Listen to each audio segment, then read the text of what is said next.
بسم اللہ الرحمن الرحیم۔ صدقۃ الفطر 2024 میں اس کی شرعی مقدار کتنی ہے؟ آج کی ویڈیو میں اس چیز کو بیان کیا جائے گا۔ میری آپ احباب سے گزارش ہے کہ اگر آپ احباب نے آج کی اس ویڈیو کو مکمل دیکھ لیا تو آپ احباب کے جتنے بھی سوالات ہیں صدقہ فطر کے متعلق کہ صدقۃ الفطر کن لوگوں پر واجب ہے، کن لوگوں کو ادا کرنا ہے، کس وقت ادا کرنا افضل ہے، کیا بالغ اولاد کی طرف سے صدقۃ الفطر دینا واجب ہے، اور اسی طرح صدقۃ الفطر جن لوگوں نے نماز تراویح نہیں ادا کی، روزے نہیں رکھے، کیا ان لوگوں کے لیے بھی لازم ہے کہ وہ صدقہ فطر ادا کریں؟ اس کے علاوہ دیگر سوالات کے آج کی اس ایک ہی ویڈیو میں جوابات دیے جائیں گے۔ اس لیے میری آپ احباب سے ریکویسٹ ہے کہ اس ویڈیو کو توجہ کے ساتھ مکمل سماعت فرمائیں۔ سب سے پہلی بات یہ ہے کہ صدقہ فطر ادا کرنا واجب ہے، لازم ہے۔ اب سوال ہوتا ہے کس شخص پر واجب ہے، کس شخص پر لازم ہے؟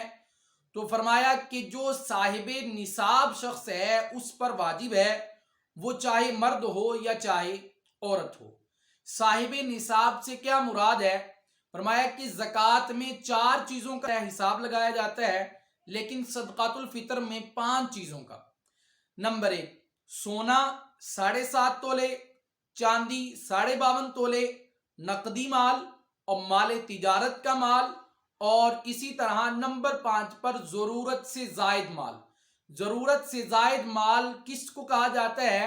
فرمایا گھر میں ہر پڑی ہوئی وہ چیز جو پورا سال گھر میں استعمال نہیں ہوتی، وہ برتنوں کی صورت میں ہو، وہ کپڑوں کی صورت میں ہو، وہ بستروں کی صورت میں ہو، جس بھی صورت میں ہو، وہ سارا سال اگر استعمال نہیں ہوتے تو وہ ضرورت سے زائد مال ہے۔ ان 5 چیزوں کو ملا کر دیکھا جائے گا کہ کیا یہ 52.5 تولے چاندی کی مالیت کو پہنچ رہے ہیں۔ اگر تو پہنچ رہے ہیں تو اس کا مطلب ہے کہ یہ آدمی صاحب نصاب ہے، اس پر لازم ہے کہ یہ صدقۃ الفطر ادا کرے۔ اس کے بعد رہا یہ سوال کہ صدقۃ الفطر کن لوگوں کو دیا جا سکتا ہے؟ فرمایا کہ جن لوگوں کو زکوٰۃ کا مال دیا جا سکتا ہے ان کو صدقۃ الفطر بھی دیا جا سکتا ہے۔ اور زکوٰۃ کا مال کن لوگوں کو دیا جا سکتا ہے؟ جو زکوٰۃ نہیں دے سکتے، جو زکوٰۃ کے نصاب کے مالک نہیں ہے، اور ان کی جو تعداد ہے وہ 8 قرآن مجید میں بیان فرمائی ہے۔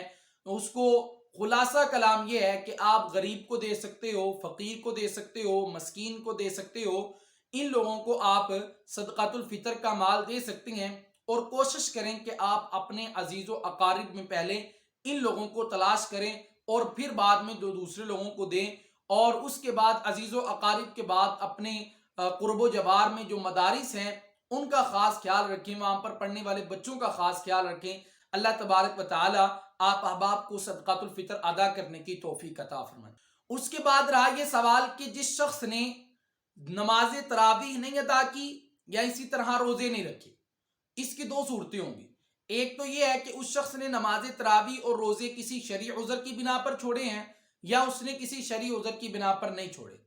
اگر اس نے شرعی عذر کی بنا پر چھوڑے ہیں تو وہ بعد میں روزوں کی قضا کر لے گا، اور جو نماز تراویح ہے وہ اس کی معاف ہو جائے گی، اللہ پاک سے توبہ استغفار کر لے۔ اور اگر اس نے جان بوجھ کر چھوڑے ہیں روزے بھی اور نماز تراویح بھی، اس کا اس کو گناہ ہوگا، اور اس پر بھی اس کو توبہ استغفار کرنی چاہیے اور بعد میں روزوں کو رکھے۔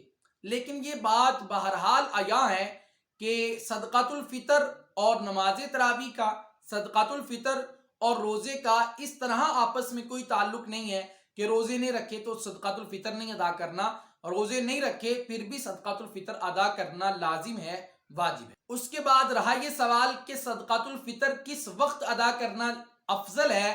تو فرمایا کہ افضل طریقہ یہ ہے کہ صدقۃ الفطر عید الفطر کی نماز کو ادا کرنے سے پہلے اس کو ادا کر دیا جائے۔ پہلے صدقۃ الفطر بندہ ادا کرے اور پھر اس کے بعد عید کے لیے عیدگاہ میں تشریف لے جائے۔ اب یہ مسئلہ یہاں پر ذہن نشین فرما لیں کہ اگر کسی شخص نے عید الفطر سے پہلے نہیں ادا کیا تو اب اس سے ساقط نہیں ہوگا، اس کے لیے یہ ہے کہ وہ عید کی نماز پڑھنے کے بعد وہ صدقۃ الفطر ادا کر لے۔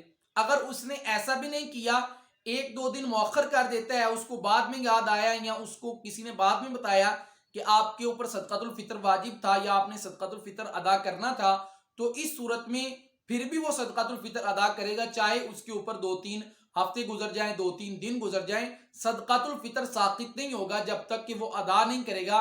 لیکن 1-2 دن تاخیر کرنے کے ساتھ وہ صدقۃ الفطر ادا کرنا یہ اس کے لیے مکروہ عمل ہے۔ بہتر اور افضل طریقہ یہی ہے کہ صدقۃ الفطر عید الفطر کی نماز سے پہلے ادا کر دیا جائے۔ اب رہا یہ سوال کہ بالغ اولاد کی طرف سے لازم ہے باپ کے اوپر کہ وہ بالغ اولاد کی طرف سے صدقۃ الفطر ادا کرے؟ نہیں، بالغ اولاد کی طرف سے صدقۃ الفطر لازم نہیں ادا کرنا، بلکہ باپ کے اوپر صرف اور صرف اس کی نابالغ اولاد کا یا ایسی اولاد جو مجنون ہے اس کی طرف سے اس کے اوپر لازم ہے کہ وہ اپنی نابالغ اولاد کا صدقۃ الفطر ادا کرے، اور اس کے اوپر لازم ہے۔ نہ اس کی بیوی کی طرف سے ادا کرنا لازم ہے، نہ بالغ اولاد کی طرف سے، اور نہ اپنے ماں باپ کی طرف سے۔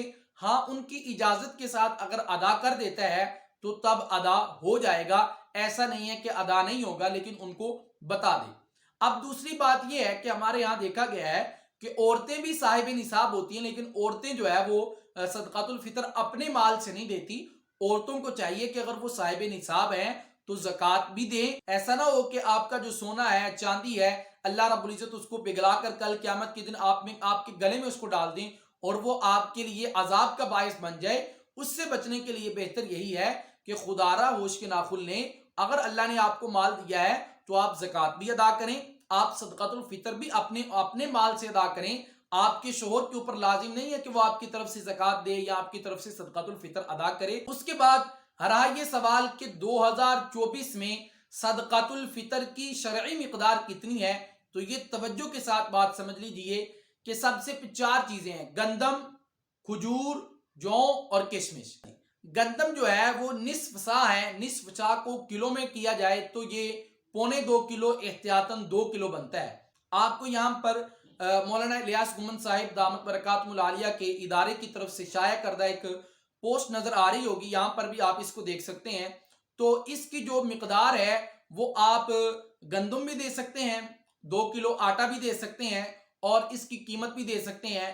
وہ انہوں نے 300 روپیہ لکھی ہے 1.25 کلو گندم کی۔ آپ نے جس وقت ادا کرنا ہے، جس جگہ پر بیٹھے ہیں، اس اپنے علاقے کا حساب لگا کے آپ نے 1.25 کلو احتیاطاً 2 کلو گندم کے پیسے جو ہے وہ آپ نے ادا کر دینے ہیں۔ ایک جان کی طرف سے ایک صدقۃ الفطر جو ہے وہ 1.25 کلو گندم احتیاطاً 2 کلو گندم۔ اس کے بعد دوسری چیز جو ہے، جو یا جو کا آٹا دیا جا سکتا ہے، اور یہ کتنا ہے، 1 سا، اور 1 سا 3.5 کلو احتیاطاً 4.25 کلو جو ہے وہ اس کو لگا لیا جائے، اور اس کو جو بھی دیا جا سکتا ہے اور جو کا آٹا بھی دیا جا سکتا ہے، اور اس کی مالیت جو ہے وہ حضرت نے لکھی ہے وہ 700 روپے بنتی ہے۔ اور اس کے بعد کھجور ہے، کھجور اوسط درجے کی لینی ہے، کھجور بھی دی جا سکتی ہے، کھجور کے پیسے بھی دیے جا سکتے ہیں۔ کھجور کے پیسے حضرت نے 1400 روپے لکھا ہے ایک جان کی طرف سے صدقۃ الفطر۔ اور اسی طرح کشمش بھی 1 سا 3.5 کلو اور احتیاطاً جو ہے وہ اس کو لگا لیا جائے، اور کشمش کی قیمت جو ہے وہ 2800 روپے بنتی ہے، 2800 روپے بنتی ہے۔ جس کو اللہ نے جتنا مال دیا ہے اس حساب سے صدقۃ الفطر ادا کرنا چاہیے۔ یہ نہیں کہ جو لینڈ لارڈ آدمی ہے، کروڑوں کا کما رہا ہے، لاکھوں میں کما رہا ہے، روزانہ کی اس کی جو ہے وہ آمدن 1 لاکھ 2 لاکھ روپے ہے، وہ بھی گندم سے دے رہا ہے، اور جس کی آمدن روزانہ کے اعتبار سے 1000 2000 روپے ہے وہ بھی جناب والا گندم سے دے رہا ہے۔ بلکہ اللہ نے جتنا مال دیا ہے اس مال کے حساب سے اللہ کے راستے میں خرچ کرنا چاہیے۔ اللہ تبارک و تعالی ہم سب کو دین کو سمجھنے کی، پھر اس پر عمل کرنے کی توفیق عطا فرمائے۔ ویڈیو اچھی لگنے کی صورت میں میری آپ سامعین سے گزارش ہے کہ اس ویڈیو کو لائک کریں اور اپنے دوست احباب تک ان مسائل کو ضرور شیئر فرمائیں، تاکہ لوگ جو غلطی کوتاہی کا شکار ہیں وہ اپنی غلطی کو اس ویڈیو کے ذریعے سے درست کر سکیں۔ ملتے ہیں نیکسٹ ویڈیو میں، تب تک کے لیے السلام علیکم ورحمۃ اللہ وبرکاتہ۔